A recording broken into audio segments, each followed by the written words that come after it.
এখন যে আন্দোলন হচ্ছে এটির কোনো যৌক্তিকতা আছে বলে আমি মনে করি না।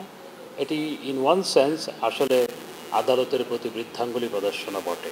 আমাদের অবস্থান অত্যন্ত পরিষ্কার। আমরা রাজনীতিতে কোনো ভায়োলেন্স আমরা চাই না। আমাদের দেশে যেমন মানুষ পুড়িয়ে হত্যা করে এবং গাড়ি ঘোড়া ধ্বংস করা হয়, পোড়ানো হয়, মানুষের সম্পত্তি পোড়ানো হয়, সেটি কখনো কাম্য নয়, সেটা অনভিপ্রেত, এটা আইন বিরোধী। একই সাথে মার্কিন যুক্তরাষ্ট্রে রাজনীতিতে ভায়োলেন্স সেভাবে ছিল না, কিন্তু ডোনাল্ড ট্রাম্পের উপর যে হামলা, আমরা অবশ্যই উই হ্যাভ ডিপ কনসার্ন এবং আমরা এটার নিন্দা জানাই এবং রাজনীতিতে কোনো ভায়োলেন্সের স্থান থাকা উচিত নয়, সেটি আমরা মনে করি। মাননীয় মন্ত্রী, একটা বিষয়, আপনি তো মাননীয় প্রধানমন্ত্রীর সাথে চীন সফরে ছিলেন, সেখান থেকে আপনি দিল্লির বিমস্টেক বৈঠকে গিয়েছেন। সেখানে কি চীনের ব্যাপারে কোনো আলোচনা হয়েছে কিনা বা তারা কোনো জানতে চেয়েছে কিনা?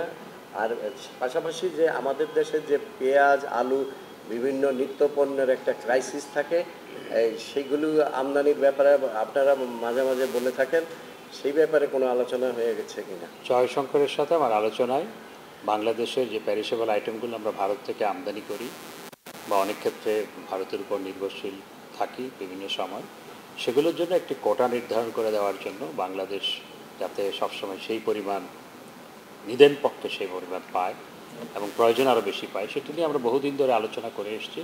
তার সাথে আলোচনায় সেই বিষয়টি ছিল। আমাদের চীন সফর নিয়ে কোনো আলোচনা হয়।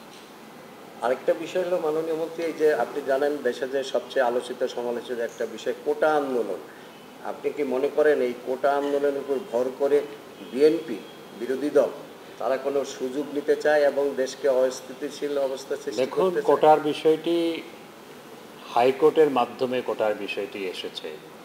সরকার কিন্তু ছাত্রছাত্রীদের প্রতি সহানুভূতিশীল হয়ে পুরো কোটা পদ্ধতিটাই বাতিল করে দিয়েছিল এবং কোটা পদ্ধতি বাতিল করার পর কোটাবিহীনভাবেই সরকারি চাকরিতে অন্তর্ভুক্তি হচ্ছিল এবং সরকার সেটিকে পুনর্বহাল করে নাই বা সে ব্যাপারে সরকারের কোনো উদ্যোগও ছিল না। কিন্তু হাইকোর্ট রায় দিয়েছিল যে সেটিকে পুনর্বহাল করতে হবে। আবার সুপ্রিম কোর্ট সেটি স্থগিত করেছে। বিষয়টি আদালতে বিচারাধীন এবং যেহেতু আদালতের কারণেই বিষয়টি সামনে এসছে, সমাধানটাও আদালতের মাধ্যমেই হতে হবে। কারণ আদালতে বিচারাধীন একটি বিষয়ের উপর সরকার কোনো সিদ্ধান্ত দিতে পারে না, আদালত অবমাননা হবে। এখন যে আন্দোলন হচ্ছে এটির কোনো যৌক্তিকতা আছে বলে আমি মনে করি না। এটি ইন ওয়ান সেন্স আসলে আদালতের প্রতি বৃদ্ধাঙ্গুলি প্রদর্শনও বটে।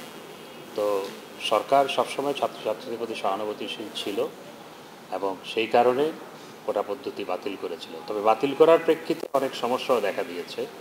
যেমন দেখা যায় অনেক জেলা থেকে সরকারি চাকরিতে অনেক ক্যাডারে স্থান পাচ্ছে না, মেয়েদের অংশগ্রহণ কমে গেছে, পশ্চাৎপদ জনগোষ্ঠীর অংশগ্রহণ বা চাকরি প্রাপ্তি কমে গেছে।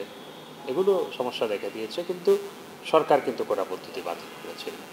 আর বিএনপি তো সবসময় চায়, দেশে নিজেদের তো করার কিছু ক্ষমতা নাই, তারা অপরের ঘাড়ে চেপে কোনো সময় কোটার উপর ভর করে, কোনো সময় তেল গ্যাসের উপর আন্দোলনকারীর উপর ভর করে, কোনো সময় আবার অন্য কিছুর উপর ভর করে। তো বিএনপি এখান থেকে সুযোগ নেওয়ার চেষ্টা করছে।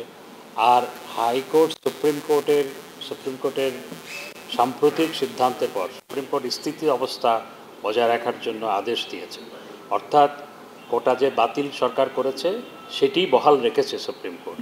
এরপরে যখন আন্দোলন হয় বুঝতে হবে এটির সাথে রাজনীতি যুক্ত হয়েছে।